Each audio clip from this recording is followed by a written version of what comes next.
옆에 계시는 분과 우리 사랑의 인사 나누시겠습니다.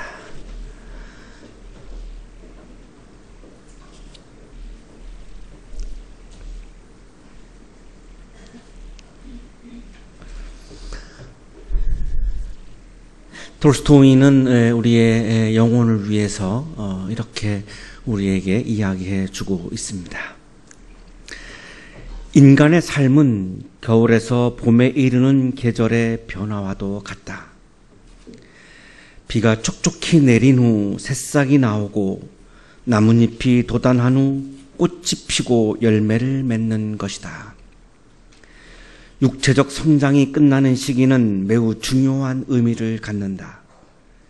이때부터 영혼이 성장을 시작하기 때문이다. 모든 생명체는 끊임없이 성장한다. 우리 영혼은 어린 아이와 같이 자라는데 이것은 한 개인의 영혼이나 모든 사람의 영혼이나 똑같다.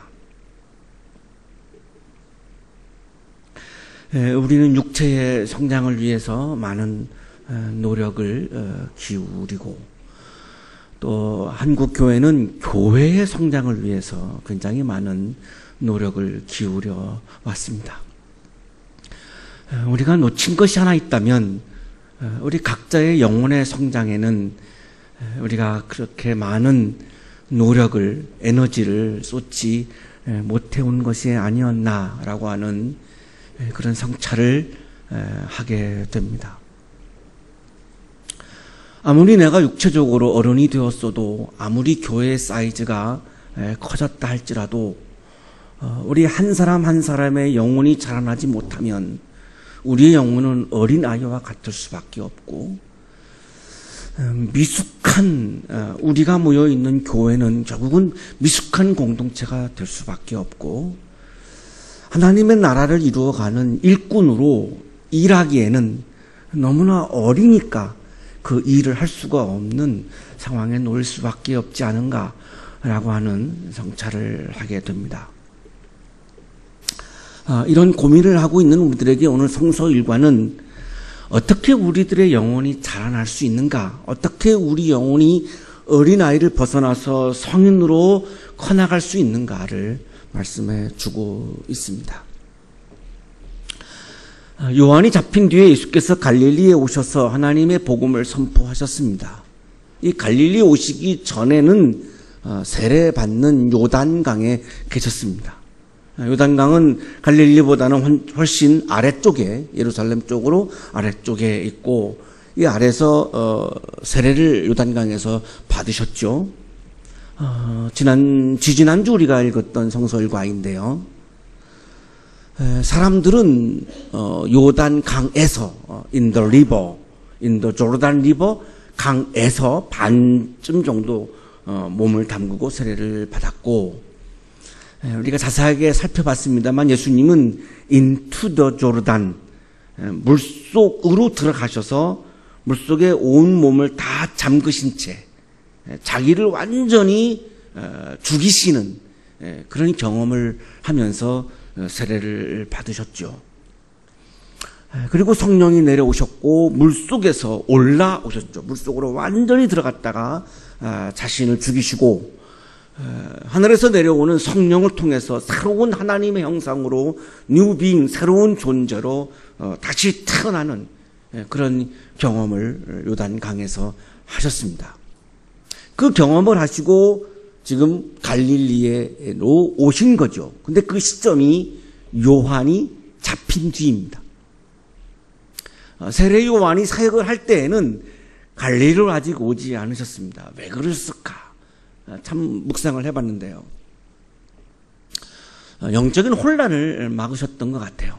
많은 사람들이 세례 요한을 굉장히 따랐고 세례 요한을 지지하고 있는데 거기에 또 예수님께서 나타나시면 굉장히 영적으로 사람들 사이에 혼란이 있을 수 있고 그래서 굉장히 자제하고 참으시고 기다리셨던 것이 아닌가 그렇게 보여집니다.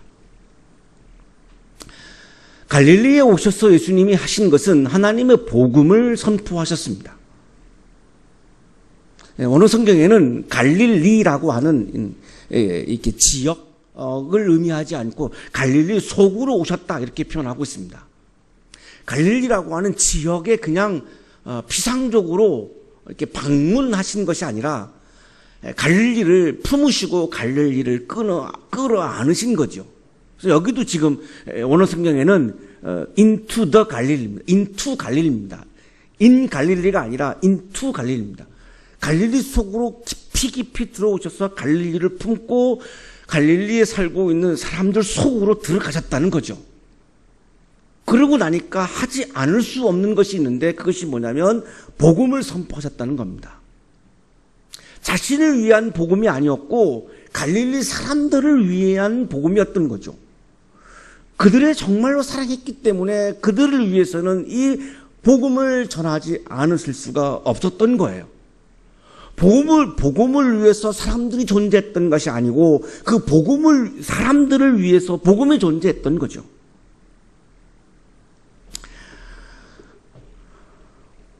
우리들의 고민의 핵심은 이 복음이 무엇인가라고 하는 겁니다. 예수님이 정말로 갈릴리 사람들 속으로 팍 들어가셔서 깊이 들어가셔서 사람들을 만나시면서 복음을 전하셨는데 그 복음이 무엇인가라고 하는 거죠. 많은 사람들이 복음을 해석을 하는데요. 우리는 오늘 그냥 본문에만 충실하겠습니다. 15절에 복음은 이렇게 말씀하시죠. 예수님의 소리, 예수님의 음성, 복음의 소리, 그 갈릴리에 막 울려 퍼졌던 예수의 소리, 복음의 소리, 예수의 음성, 그 복음의 소리는 세 마디로 나타나고 있습니다. 첫째는 때가 찼다라는 것입니다. 복음의 소리의 첫째는 때가 찼다는 거죠. 카이로스입니다. 하나님의 시간이 결정적으로 지금 임박했다는 거죠. 인간이 우리가 만들어내는 시간과 사건이 아니라 하나님께서 친히 만들어 가시는, 하나님이 친히 창조해 가시는 그 하나님의 시간, 하나님의 사건이 지금 막 임박했다는 거죠. 때가 차고 차서 막 무르익었다는 겁니다. 그러면 그 하나님이 창조하시는 하나님의 사건, 하나님의 시간이 무엇입니까? 이렇게 말씀하시죠. 하나님의 나라가 가까이 왔다. 그것은 하나님의 나라라는 겁니다. 하나님의 시간이 창조해 가는 하나님의 사건은 하나님의 나라임을 말씀하고 있는 거죠. 이것이 복음의 핵심이라는 겁니다. 하나님의 나라가 무엇입니까? 쉽습니다. 하나님이 다스리는 나라이죠. 하나님이 통치하시는 나라이죠. 주님의 기도에 너무나 잘 나타나 있죠. 주님께서 너무나 간절히 기도하셨죠. 나라가 임하옵시며, 하나님의 나라는 이 땅에 임하는 나라입니다. 나라가 임하옵시며 이렇게 예수님이 기도하셨어요. 나라가 임하옵시며 뜻이 하늘에서 이룬 것 같이 땅에서도 이루어지이다. 하나님의 나라는 하나님의 뜻이 하늘에는 물론 이루어져 있는데 이 땅에는 사람들의 뜻으로 충만해 있습니다. 사람들이 다스리는 나라이죠. 사람들의 뜻이 이루어가는 나라이죠. 자, 그런데 예수님의 기도는 하늘나라에서 이루어진 하나님의 뜻이 이제는 이 땅에서도 이루어지기를 기도하신 거예요. 그럼 하나님의 나라가 무엇입니까? 하나님의 뜻이 이루어진 나라이죠. 제 마음속에 내 뜻이 가득 차 있고 하나님의 뜻이 없으면 제 안에 하나님의 나라가 없는 거죠. 제가 막 영적인 수련을 통해서 회개하고 또 회개하고 기도하고 또 기도해서 내 뜻을 다 비워버리고 하나님의 뜻으로 완전히 채웠다면 하나님의 나라는 제 안에 있는 겁니다. 오늘날에 수많은 교회가 있습니다. 어떤 교회는 사람들의 뜻으로 가득 차 있습니다. 그러면 그 교회는 하나님의 나라가 도래하지 않는 거죠. 굉장히 적은 사람들이 모였지만 두세 사람밖에 안 모여 있지만 거기에 사람들의 뜻이 아닌 하나님의 뜻이 완전히 채워져 있다면 그 교회는 하나님의 나라가 이루어진 교회이죠. 거기에 하나님 나라의 기쁨이 있는 거죠. 자, 예수님은 바로 하나님 나라의 기쁨을 너무나 고통 속에서, 너무나 절망 속에서 힘들게 살아가고 있는 갈릴리 사람들을 보면서 이 사람들에게 정말 기쁘기를 원하셨고, 이 하나님 나라의 기쁨이 이들의 삶에 충만하기를 원하고 보니까 이 복음을 전하지가 않을 수가 없었고, 그 복음의 핵심은 하나님의 나라였던 겁니다. 교회의 사명은 교회의 사이즈를 키우는 데 있는 것이 아니라 복음을 전하는 데 있는 것이고, 복음의 핵심은 하나님의 나라를 확장해 가는 것이 복음의 핵심이고, 그렇다면 교회의 사명은 하나님의 나라를 확장해 가는 거죠. 내 안에, 우리의 가정에, 우리의 교회에, 우리 학교에, 우리 사회에, 이 나라에, 전 세계에 자꾸만 하나님의 뜻이 이루어진 나라를 확장해 가는 것, 이것이 그리스도인의 사명인 거죠. 이것이 영적으로 성숙한 사람들이 할 수 있는 미니스트리죠. 그런데 어린아이가 많은 과자를 달라고 하는 것처럼 우리는 그동안 어린아이처럼 교회의 크기를 크게 만들어가는 데에만 우리의 에너지를 쏟았던 것이 아닌가라고 하는 성찰을 하게 되는 겁니다. 그 하나님의 나라는 그러면 어떻게 들어가고 어떻게 이루어집니까? 예수님은 아주 단순하게 분명하게 말씀하십니다. 이게 복음의 핵심입니다. 회개하라는 겁니다. 회개한 사람들만이 하나님의 나라에 들어갈 수 있고, 하나님 나라의 기쁨을 맛볼 수 있고, 하나님의 나라를 이루어가는 일꾼이 될 수 있다는 거죠. 이것이 보십시오. 복음을 믿어라. 때가 찼다. 하나님의 나라 가까이 왔다. 회개하라. 그렇게 말씀하시고, 복음을 믿어라. 이 세 마디가, 이 세 음성이, 이 세 소리가 복음이라는 겁니다. 이것이 갈릴리 지역에 이 예수님의 소리가 막 울려 퍼진 거죠. 자, 남아있는 질문입니다. 회개가 뭡니까, 그러면 회개가 뭡니까? 16절부터 찾아보겠습니다. 먼저 말씀드립니다. 메타노이아라고 하는, 회개라고 하는 헬라어는 메타, 다르게, 노이아, 생각하다, 이런 뜻입니다. 내 생각하고는, 예수님의 생각은 다르죠. 내 욕망에서 우러나온 나의 뜻과 하나님의 나라가 이루어지기를 원하시는 예수님의 뜻은 다르죠. 자, 여기서 내 뜻과는 다른 주님의 뜻을 내가 향한다는 거예요. 회개는 후회의 눈물을 흘리는 것이 회개가 아니고, 회개는 메타노이아, 방향을 전환하는 거라는 거죠. 그동안은 내가 내 욕망을 채우기 위한 길을 막 걸어갔는데, 자, 이것을 내 마음을 돌이켜서 이제는 하나님의 나라를 따라가는, 예수를 따라가는, 예수께서 걸어가신 그 길을, 하나님의 나라를 이루어가기 위해서 걸어가신 그 예수의 길을 따라가는 길로 길을 바꾸는 것, 이것이 메타노이아, 회개라는 것입니다. 어저께 내가 도덕적인 어떤 잘못을 저지른 것을 가지고 눈물을 흘리고, 그거를 내가 막 강요에 의해서 내가 어제 그랬다고 이거를 털어놓는 이런 것이 회개가 아니고, 회개는 내 욕망을 따라가던 길을, 예수의 길을 따라가는 길로 길을 바꾸는 것, 내 마음을 바꾸는 것, 이것이 회개라는 겁니다. 그 사람들만이 하나님 나라의 기쁨을 누릴 수 있다는 거죠. 자, 아주 구체적으로 현장에서 예수님이 회개의 장면을 우리에게 보여주고 계십니다. 갈릴리 바닷가를 지나가셨고, 시몬과 그의 동생 안드레가 바다에서 그물을 던지는 것을 보셨습니다. 바다에서, 여기도 인 갈릴리가 아니라 인투 갈릴리예요. 그러니까 성서학자들은 베드로하고 안드레는 배가 없었던 걸로 봐요. 인투 갈릴리는 이 물속에다가 몸을 잠그고 고기를 잡았다는 거예요. 배가 없었어요. 그러니까 생계형 어부로 보여져요. 이 어부의 꿈은 물고기죠. 물고기 자체를 사랑하는 사람들은 아닐 거예요. 그냥 물고기를 잡으면, 한 수레를 잡으면 당시에 송아지 한 마리 값 정도 했고, 오늘날로 환산해 보면 한 400만 원 정도 됩니다. 그러니까 고기 잡으러 가서 한 수레 고기를 잡으면 수입이 400만 원인 거죠.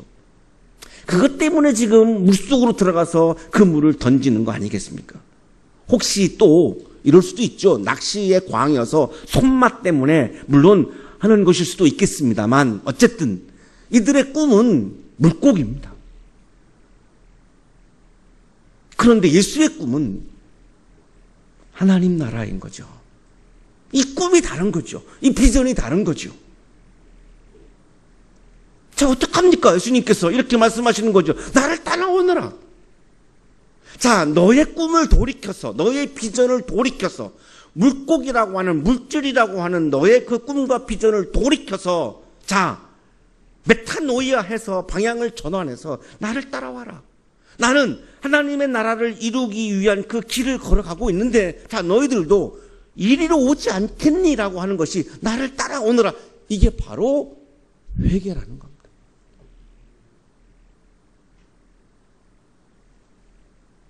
내가 너희를 사람을 낚는 어부가 되게 아니라, 어느 성경에는 낚는다라고 하는 표현은 사실은 없습니다. 이것이 굉장히 많은 오해를 불러일으키고 있는 규절인데요. 사람들의 어부, 이렇게 되어 있습니다. 사람들의 어부.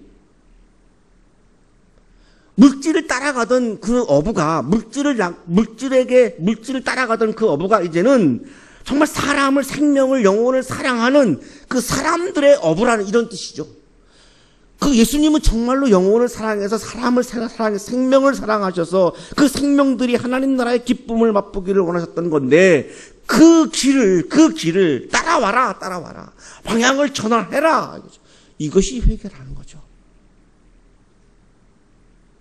이것을 실행에 옮길 때에 하나님 나라의 기쁨을 맛볼 수 있다는 거죠. 그래서 따라와라 한 거죠. 자신만만하게 예수님은 지금 나를 따라오라는 거죠. 방향을 전환하라는 거예요. 자신만만하게 말씀하고 있는 거예요. 아무리 물고기를 많이 잡아도, 아무리 물질의 욕망을 많이 채워도 거기에는 하나님 나라의 기쁨이 없다는 것을 확실하게 말씀하는 거죠. 교회 사이즈가 아무리 커진다고 해서 그 교회 안에서 우리가 하나님 나라의 기쁨을 맛볼 수 있는 것은 아니라는 거죠. 우리가 무엇을 따라가고 있는가, 무엇을 추구하고 있는가, 우리가 어떤 길을 걸어가고 있는가, 이것이 중요하다는 거죠. 자, 어부들의 마유회는 물고기를 잡는 길이죠. 예수님의 길은 하나님의 나라를 이루어가는 길이죠. 자, 여기서 엄청난 갈등을 할 수밖에 없습니다. 우리가 지금 이 시간 갈등하고 있는 것과 마찬가지죠. 놀랍게도 그들은 그물을 버렸습니다. 평생토록 나의 삶의 비전이었던, 나의 삶의 목표였던, 나의 삶의 스타일이었던, 나의 삶의 전부까지도 했던 그거를 버린 거죠. 자, 요 장면이 회개입니다. 회개는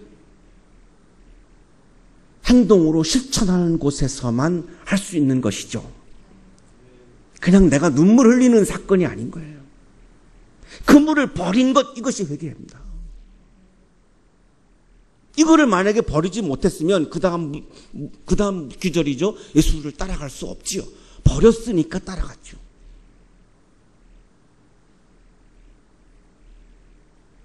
이 두 사람은 드디어 하나님 나라의 기쁨을 맛보기 시작한 거예요. 그래서 3년 동안 모든 거 다 던지고, 그물뿐만 아니라 그냥 모든 거 다 던지고 3년 내내 예수를 따랐죠. 거기에 진짜가 있으니까, 거기에 진리가 있으니까, 거기 하나님의 나라가 있으니까 그렇게 한 거죠. 그 제자들 중에는 아예 순교까지도 했어요. 무엇이 그들을 순교하기까지 했을까요? 거기에 진짜가 있으니까, 거기에 진리가 있으니까. 그러니까 내 목숨까지도 던질 수 있는 가치가 거기 있던 거죠. 그래서 이들은 버릴 수 있었어요. 이것이 믿음이죠. 거기에 진짜 기쁨이 있고 거기에 진짜 인간의 삶이 있고 거기에 정말 내 삶의 본질이 있다라고 믿었으니까 내 삶을 다 던진 건데 그게 믿음입니다. 그거를 못 믿는다면 믿음이 아닌 거고 아직도 나는 욕망의 상태에 머물러 있는 거죠. 그 욕망은 믿음이 아닌 거죠. 우리가 아직도 우리가 확신하지 못할까 봐 예수님은 똑같은 비슷한 사건을 다시 한번 우리에게 보여줍니다. 세베대의 아들 야고보와 그의 동생 요한을 또 만납니다. 세베대의 아들 이름이 나올 정도면 이 가문은 유명한 가문으로 보여지죠. 이들은 물속에서 몸을 담그고 그물을 던지는 것이 아니었고 배에서 그물을 깁고 있었습니다. 다시 말하면 시몬과 안드레와의 차이는 이들은 배를 가지고 있었던 거죠. 기업형 어부로 보여져요. 아까 두 형제보다는 굉장히 부유한 가정입니다. 자, 곧바로 예수님은 이들을 부르셨죠. 이 두 사람은 아버지 세베대를 일꾼들과 함께, 자 보십시오, 일꾼이 있을 정도죠. 그러니까 굉장히 부유한 어부예요.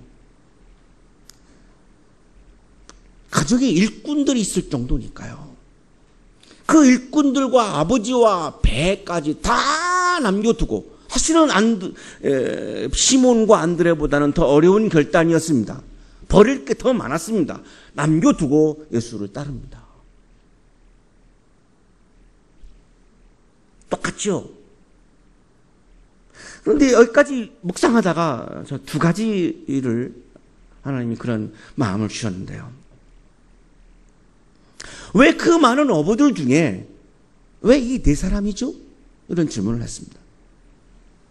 우리 지난 금요일날 나눔 시간에 우리 한 가족이 왜 하나님이 사무엘을 선택했죠? 라고 물으셔서 제가 답변을 못하고 그냥 하나님 마음이었어요. 이렇게 답변을 했는데요.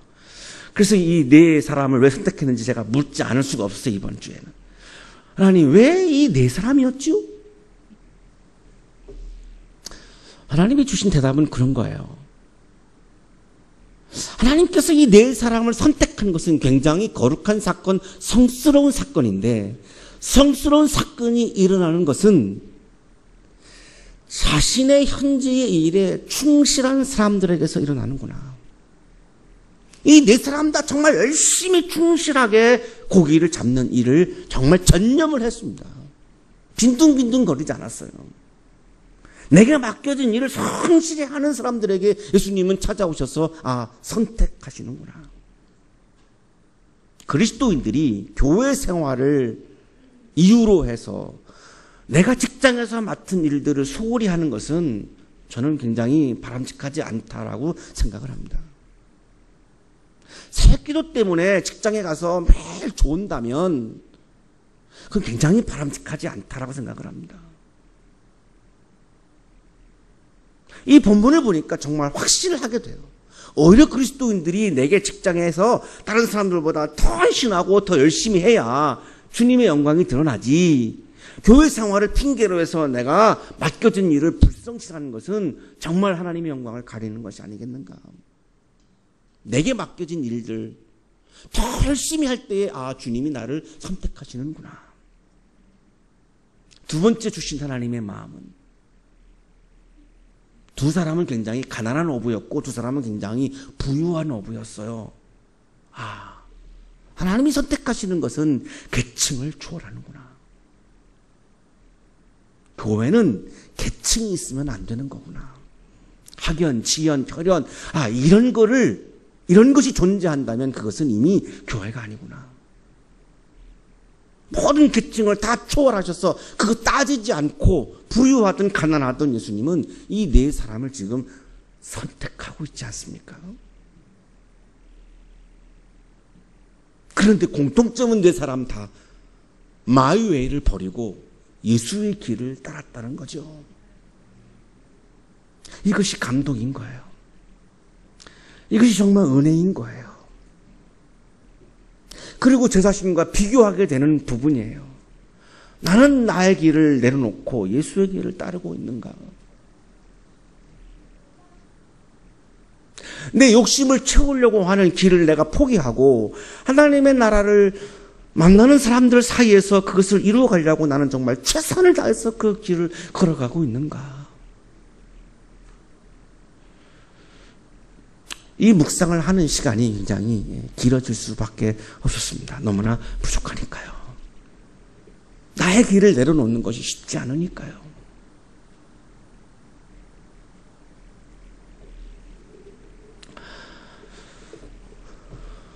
네 사람은 나의 길을 내려놓고 예수의 길을 걸어가는 회개, 메타노이아를 통해서, 방향 전환을 통해서 이 네 사람은 하나님 나라의 기쁨을 누리고 충만하게 누릴 수 있었고, 그 기쁨은 이들을 진정한 헌신으로 그리고 순교하는 곳에까지 이끌어가는 강력한 그 힘이 이들의 삶을 이끌어 갔던 것입니다. 우리도 이 방향 전환을 통해서 하나님 나라의 기쁨이 충만해서 그 기쁨이 우리의 삶을 이끌어 간다면 우리의 생활 속에서 일어나는 작은 어려움들, 작은 갈등들, 작은 절망들, 이거를 정말 이기고도 남음이 있지 않겠는가? 우리 한양대학교의 가족들이 이 하나님 나라의 기쁨이 충만해서 원치 않는 그런 상황에서 나를 힘들게 하는 것들을 다 이겨내고 그럼에도 불구하고 기뻐할 수 있는 그런 우리 가족들이 되었으면 좋겠다. 이런 기도를 하면서 오늘 성서일과의 말씀을, 묵상을 저는 마치고 그리고 말씀을 이렇게 준비하기 시작을 했습니다. 우리 한양대학교의 가족들이 하나님 나라의 기쁨이 가득하기를 주님의 이름으로 축복합니다. 하나님, 회개할 수 있는 용기를 주옵소서. 나의 욕망을 위해서 걸어가던 길을 하나님 나라를 위한 길로 방향 전환할 수 있는 용기를 주옵소서.